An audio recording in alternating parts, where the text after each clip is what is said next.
Gotta cover your dome, get a PA knit. Them PA boys who you cease play with. Drop it in the cart and at least play 6. You gon' cherish them joints on some keepsake shit. Gotta cover your dome, get a PA knit. All kind of flavors is what we stay with. It complement the shine so that we stay lit. Just what you need to complete great fits. Yeah. When it comes to the hats, Gully got you covered. The knits is the shit, you gon' drop all the others. Word to mother. Once you discover the comfort, you gon' be like, yo, my brother. Fuck a beanie, unless it's Seagull, it's a wrap. The mother hats, really a lie, your fitted cap. As a holiday gift, the joy we give is drip with more color than Roy G. Biv. Never basic, even got the patterns. You'll shine like lanterns in the cut like caverns. Whether you're hustling, thugging, or loving simple life, no pilfering, hit Gully, he'll get you right. Gotta cover your dome, get a PA knit. Them PA boys who you cease play with. Drop it in the cart and at least play 6. You gon' cherish them joints on some keepsake shit. Gotta cover your dome, get a PA knit. All kind of flavors is what we stay with. It complement the shine so that we stay lit. Just what you need to complete great fits, yeah. PA knit, the most dynamic fashion accessory in the world today. Make sure you go get yours from my new master website, paknit.com. Peace. You ready, Nick? Let's get them. Let's get it in. Some of that dope underground hip-hop. Shout out to Low Murder Official, West Philly. Shout out to Emilio Sparks, West Philly and shit. I caught up with Sparks recently and shit. That's my man. Sparks, God bless you, man. Keep on striving. I love you. So you gonna wait for it? Or is you gonna go get that shit?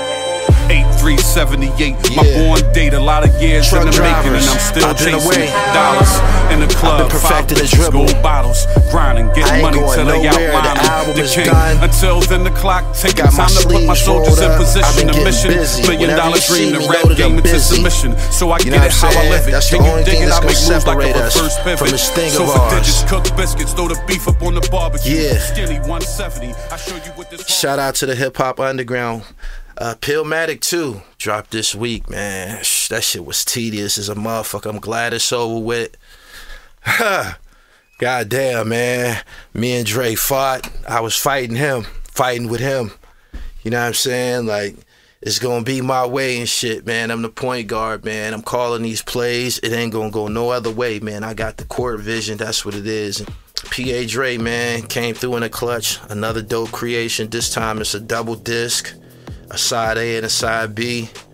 You know what I'm saying? As I told y'all, man, I'm gonna recreate that whole Rockets Records vibe, and that's what I'm giving to y'all and shit. Some dope underground hip hop, some shit that y'all ain't never seen and heard before. You know what I'm saying? Anyway, shout out to everybody that's tuning in. First off, I got to give Ghostface Killah props for this album. Ghostface Killah dropped the album called Set the Tone on May 9th. That's my mom's birthday. Happy birthday, Mom. My mom's 76 years old. I was born in 76. It's all mathematics and shit. But Ghostface is a Taurus as well. And Hattie Racks. And the Mussolini. You know what I'm saying? So happy birthday to all you people and shit. But anyway, Set the Tone, the album by Ghostface Killah. Ghostface Killah is the definition of staying in your lane. Staying in your fucking lane. And what I mean by that is this.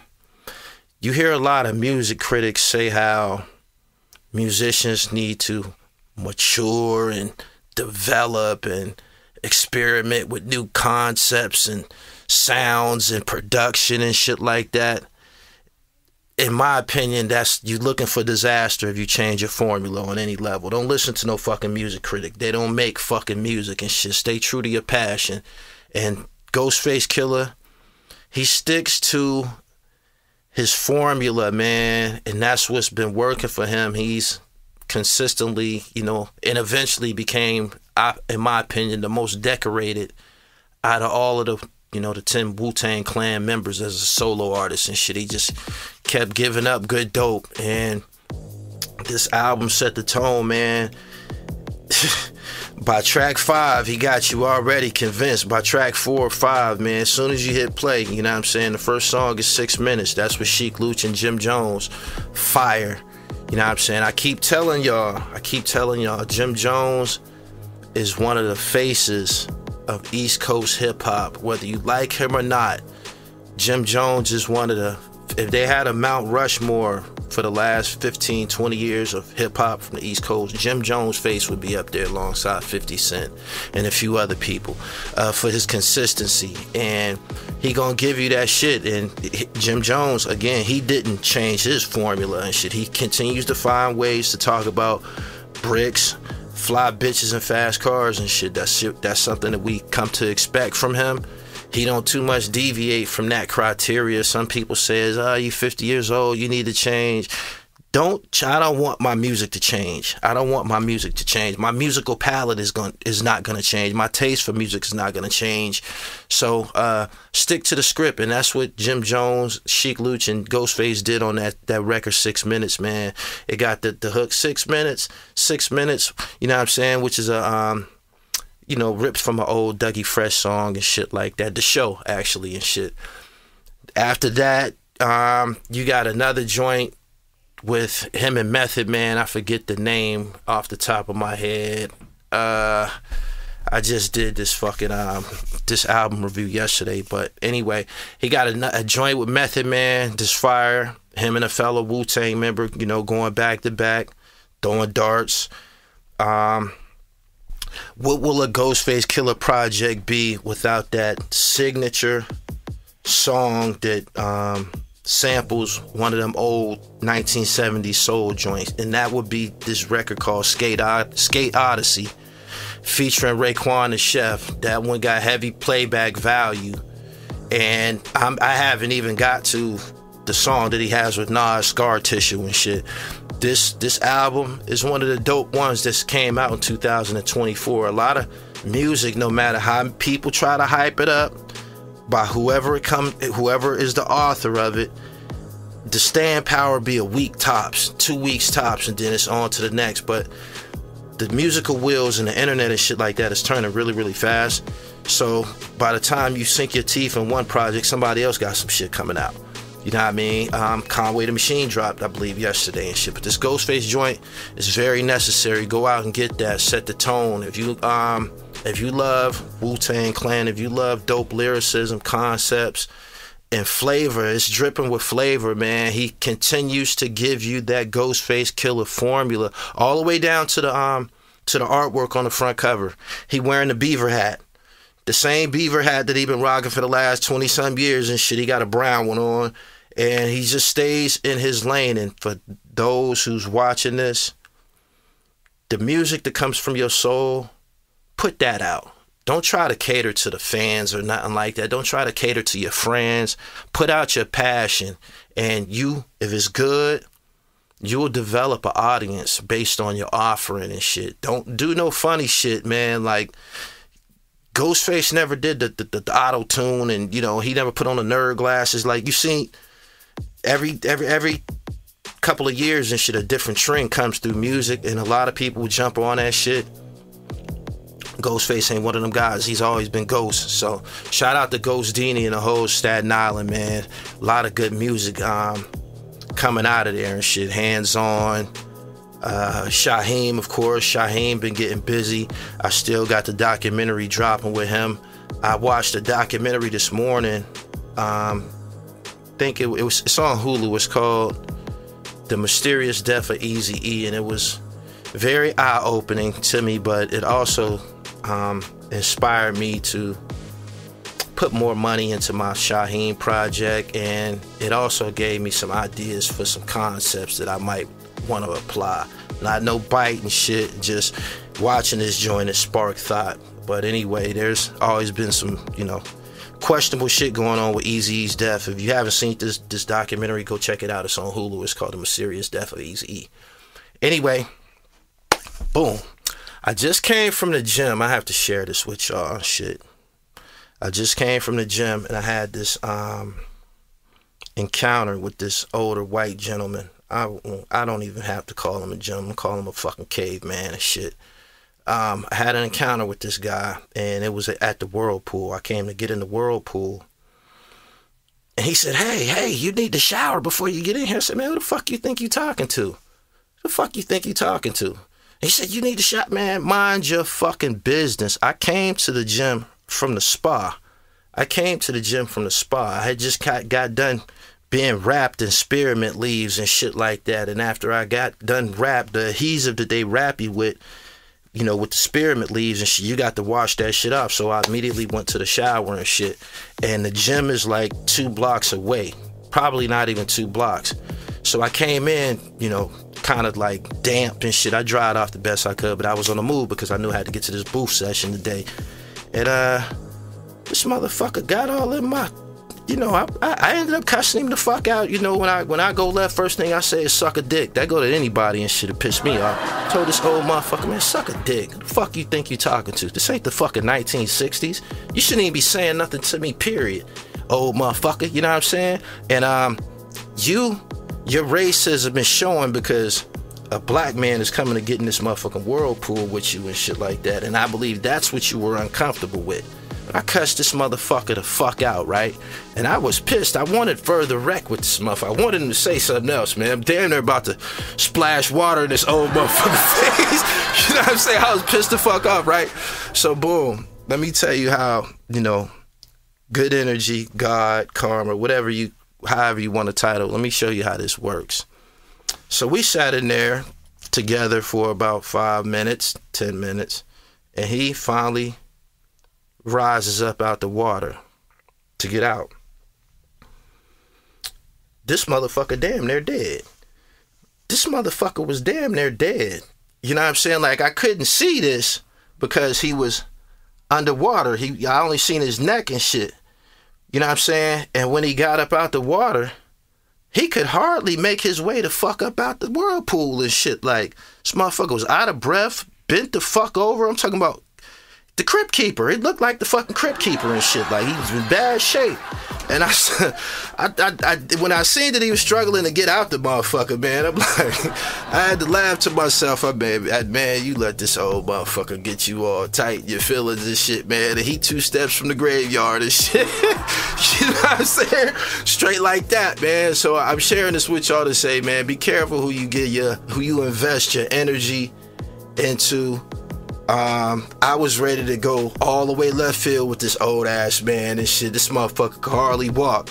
And I'm looking at him like, look at this old devil, old caveman and shit. And he's without a doubt racist. He's at that age that when you was young, y'all was running around calling motherfuckers boy and shit like that. But it ain't like that no more. And you damn near dead. You know what I'm saying? So you about looking at my body, I'm all muscular and tatted and shit like that, bald-headed, looking like God, and you disturbed by it. You know what I'm saying? You don't even know you in a privileged position to even share the same space or the same water with me, man. Maybe some of this sea moss and shit'll seep up out my pores and get on your old ass, man, and revitalize your whole dribble and shit. But, yeah, man, I'm like, man, these motherfuckers with this racism and shit. Racism is still very much alive in America, man. It just seems like it's always going to be some shit between us and them for whatever reason, man. And I ain't got no problem saying it, man. Like, I'm going to use my platform to exercise the truth and share it with everybody and shit. But, like, man, this old racist ass motherfucker had me all upset and he damn near dead. And this motherfucker could die Monday.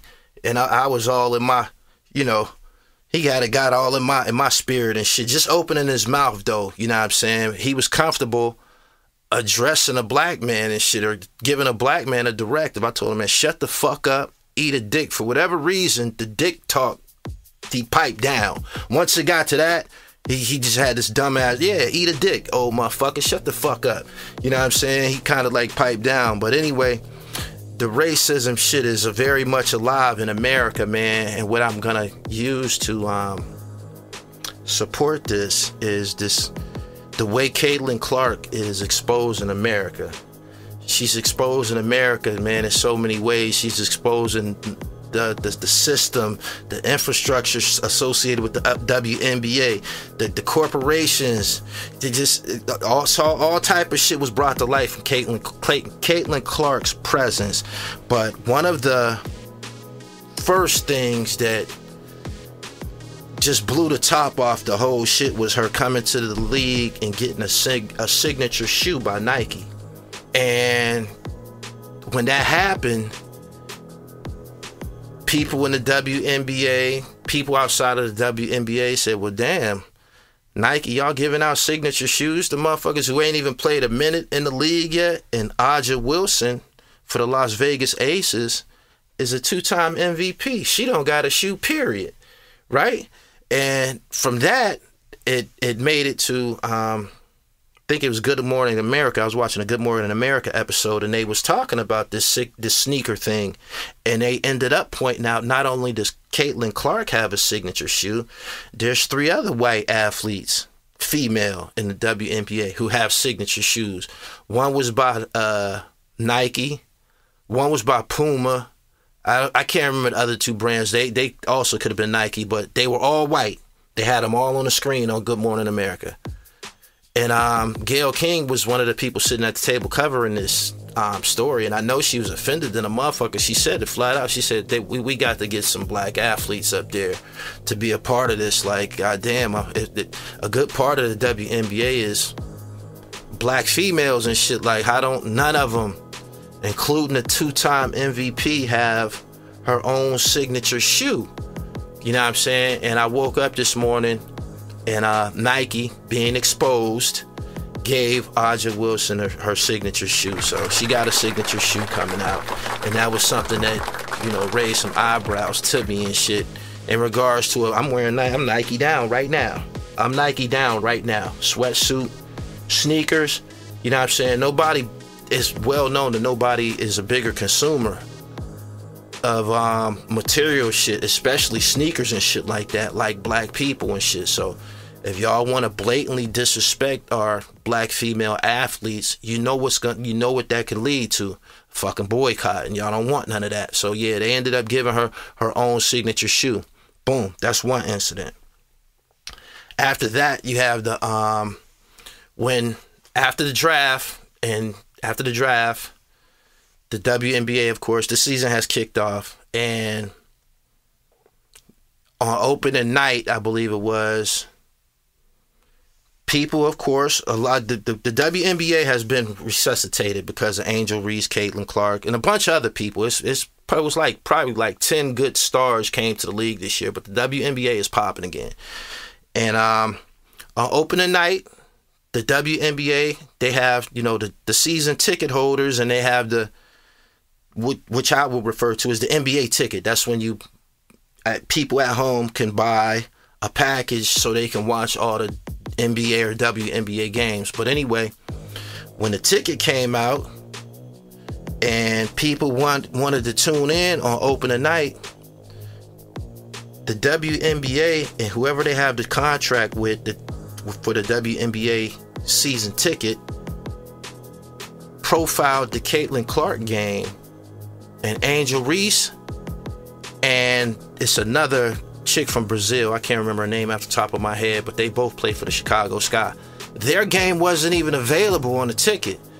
And that, again, like, what the fuck? What the fuck? Where's the equality and shit? Like, y'all giving Caitlyn Clark all of this access and all this adoration, and she hasn't won anything yet. She hasn't done anything yet. Let me take this shit a step further.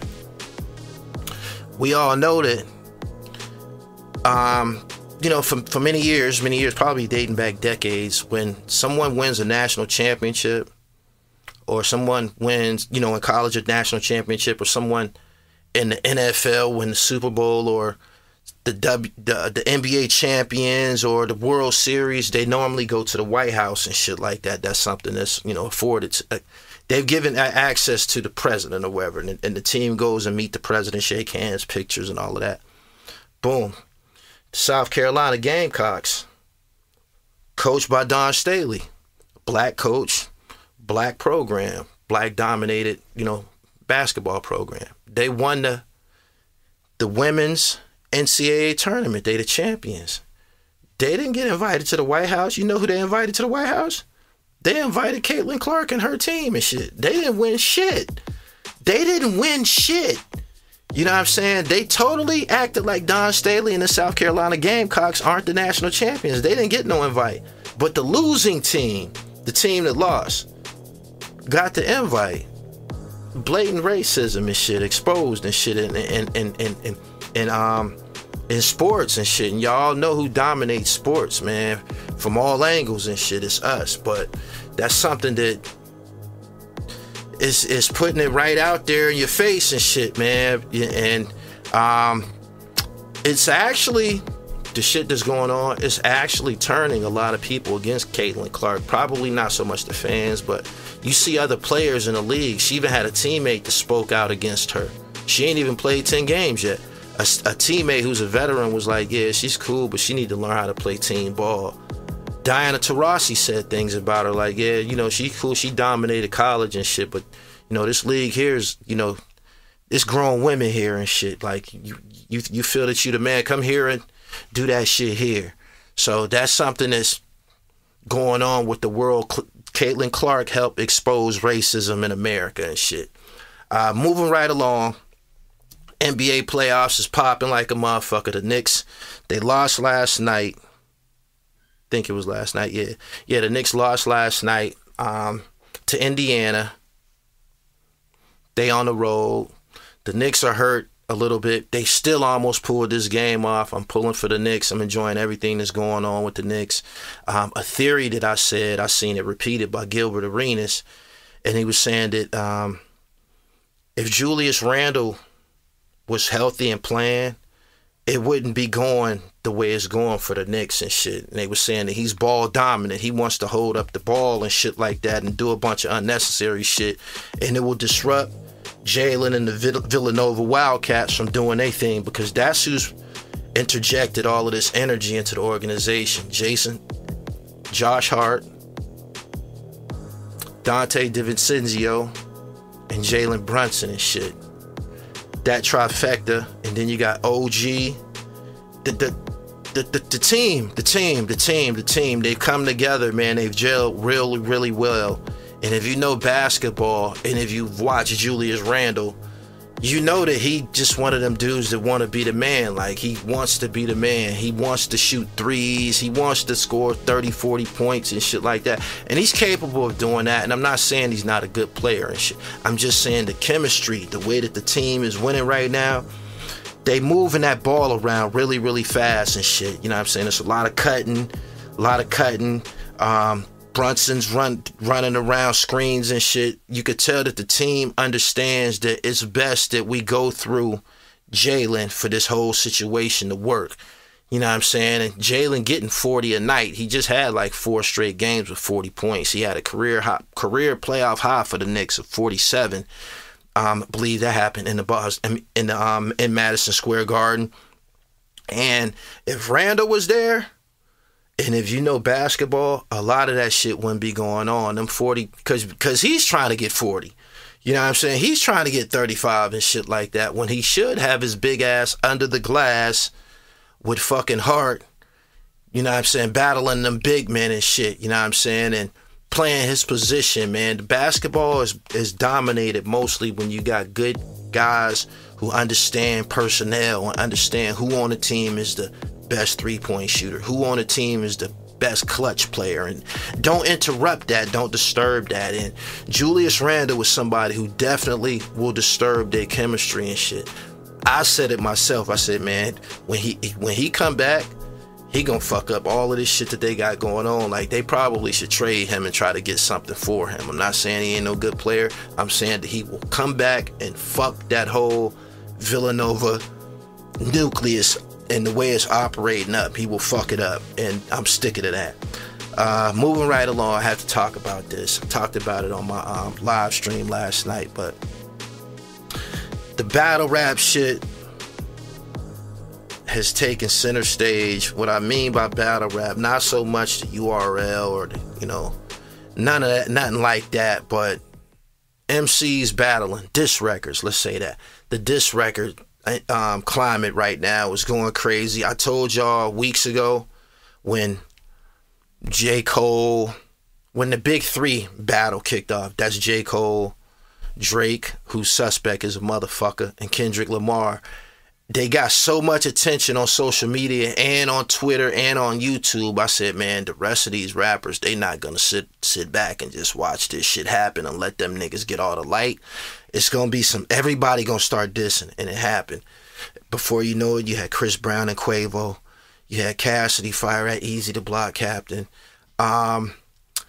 Rick Ross got in it, you know what I'm saying? And Game last night, he premiered a diss track directed at Rick Ross on DJ Academic's channel. Game has been somebody who's always kind of been in the diss lane, the diss record lane and shit. He popularized his certain signature style of disses, man. He would go long-winded. He'd give a motherfucker 500 bars and 300 bars and running. Like, he used to have these long-ass diss records where he just go crazy on a motherfucker and shit. And they was good. They was pretty good and shit. Him barking up this tree with Rick Ross, it ain't gonna work, my nigga. Like, you telling us that he was a CO and he ain't sold no cocaine and all of that. The real Rick Ross came home from prison. The real Rick Ross. Rick Ross from California. Freeway Rick Ross, the real Rick Ross, came home and tried to reclaim his name and identity and said, yo, this nigga ain't sold no kilos. He stole my name. He stole my identity. I'm him. I believe he even sued. But the shit didn't work, and didn't nobody stop fucking with Rick Ross. Rick Ross, the rapper, puts out dope music. You know what I'm saying? Maybach music. You already know what to expect when you hear that drop. You know what I'm saying? Like, he got a library of dope ass music, man. Music that is entertaining. Music that chicks like. Music that you could play at the barbecue.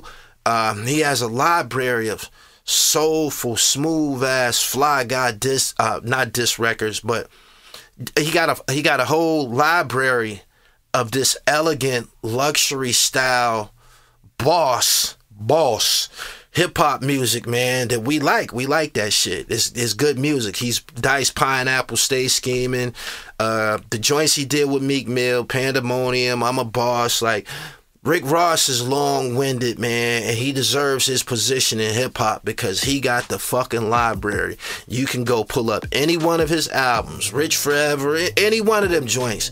Them shit smack.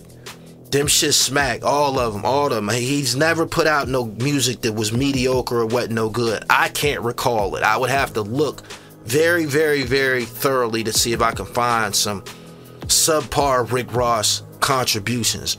For the most part, there ain't none and shit.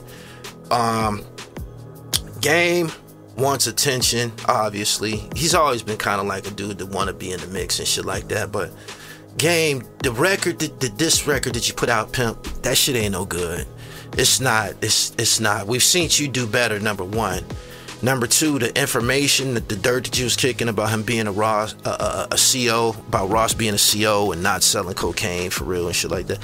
That's all been said already. Rick Ross is battle tested. He's a seasoned, he's been in some shit with 50 Cent, your former boss. And he's somebody who survived 50 Cent. Like, a lot of people didn't survive attacks by 50 Cent. Rose survived that shit, and 50 gradually just went away, just left him alone and shit. And that's the truth of the matter. So, as of right now, I need y'all to pack all these diss records up because my album come out Wednesday the 15th. We're going to get back to listening to dope ass music, man. That's just what it is and shit. Like, so y'all go ahead and do y'all thing over the weekend. It's about to be over with, and we're going to get back to our regular program and shit. You know what I'm saying? Pillmatic 2 on the way. Make sure y'all listen to that Set the Tone project by Ghostface Killah. And make sure y'all continue to tune in to Gully TV, man. I don't know how much longer I'm gonna be a part of what y'all see online and shit, man. I know that my calling is greater. I just don't feel that I should occupy the same space with desirables like Whack 100, Hassan Campbell, and all. We shouldn't be in the same class, period. You know what I'm saying? We shouldn't have nothing in common, period. We shouldn't occupy the same professional space or nothing, man. Like, it's not a good look for me. That's how I feel about it. I'm someone who talks to myself a lot. There's nothing wrong with talking to yourself, by the way. I talk to myself a lot, and I ask myself, you know, is this where you're supposed to be? Is this where you're most effective at?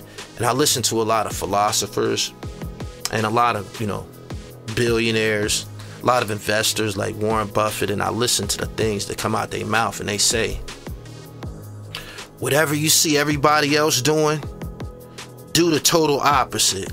And that's something that rings out in my mind all the time. You know what I'm saying? And when you cut on YouTube and you see every motherfucking body in front of a microphone, or everybody got headphones on, or everybody has a podcast, everybody's trying to interview a motherfucker, there's just no future in it for somebody with an original spirit like me and shit. You know what I'm saying? So I'm in the process of, I definitely got to write another book, but I'm transitioning from this to acting and shit like that. That's something that's gonna 100% be a part of my resume. Yo, make sure y'all wish me luck and tune into my upcoming films. I gotta do this project with Shaheem. This shit has been going on for some years now, probably like 2 years. It was supposed to come out last summer, but so much other shit has came. I made albums. My clothing brand took off. I got the restaurant now, Vegan NoHo, out in North Hollywood, California. That's my vegan restaurant. Make sure y'all support that. If you follow me on Instagram at IamGullyTV_, you can see the restaurant and get the information, and go out there and visit the restaurant, man. Get you some good home cooked, healthy, vegan cuisine, man. Make sure you go out there. Shout out to my partner Gia Law, and make sure y'all tune in and stay tuned in to what I'm doing. I've been fielding a lot of phone calls from a lot of powerful people, and people are scrambling right now. Y'all just don't know it because it hasn't made it to online yet. But a lot of people are scrambling right now, and a lot of people are acknowledging everything that I just said to y'all. Everybody's doing podcasting and shit. Everybody's in front of these cameras. Damn, Gully, what's the next thing to do, man? What you got going? A lot of people trying to partner with me and shit like that. The cream will rise to the top.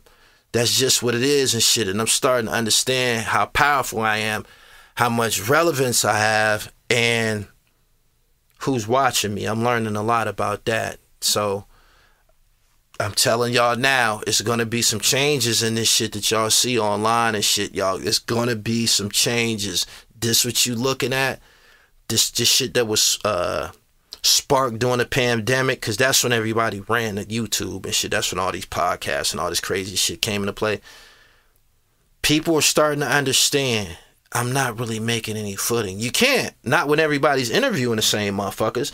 You know what I mean? A nigga that you see on Vlad, you're going to see on $1 Million Worth of Game. You're going to see on Drink Champs and shit. Like, you got a lot of niggas who are basically doing tours online, going from platform to platform and just trying to be seen, but they don't know what you're doing is you watering down your relevancy and you destroying your brand. You self-sabotaging your brand.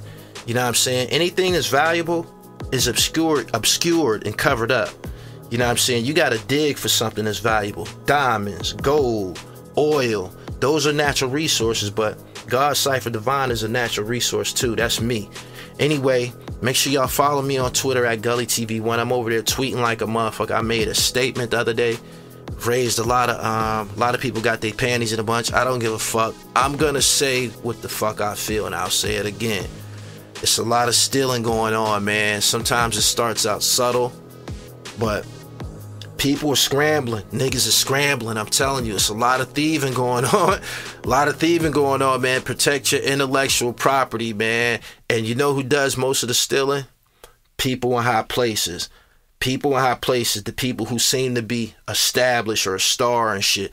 They not in the trenches, man, creating and hitting that lab on a regular and putting that pen to the pad and shit like those who trying to get on. Once they get on, they put their feet up and shit like that. But protect your intellectual property, man, because everybody don't have flavor. Everybody don't have original style and shit like that. Shout out to everybody who's on my album, man. We dropping Wednesday. Available on all streaming sites. Make sure you go get Pillmatic too, man. Produced by P.A. Dre. Nick, that's all I have, man. I appreciate you allowing me to grace your booth. I don't know how many more times I'm coming down here. I've been thinking about getting my own recording devices and shit. This shit getting expensive, man. Like, I know I didn't at least spend a Acura Legend in this motherfucker. So I know you done got an Acura out me. So anyway, I appreciate you, man. Continue to mix and master my shit on the highest level. Give me some of that dope ass hip hop for my truck drivers. I gotta get up out of here. Fat Man Scoop, I appreciate you. Me and Scoop got some shit on the way. I'm telling y'all, the cream rises to the top, man. I'm gonna continue to stay on top. I promise you. Peace. You hang with niggas who don't respect you but call them friends. I met killers who got tempers taking no shit. Playing naive, they got your whole hit. Yeah, I came to smoke shit. Real rap is really rare now. After a while, you notice their moves don't match with their rapping styles. Through all the hate, I'm still black and proud. These boys acting wild. Speak on them Jews and they cracking down. I don't know what's going on. They had to get me out of lost and found. Knew a couple things, but I'm learning now. This society makes us pitiful. Some things my ancestors seen unforgivable.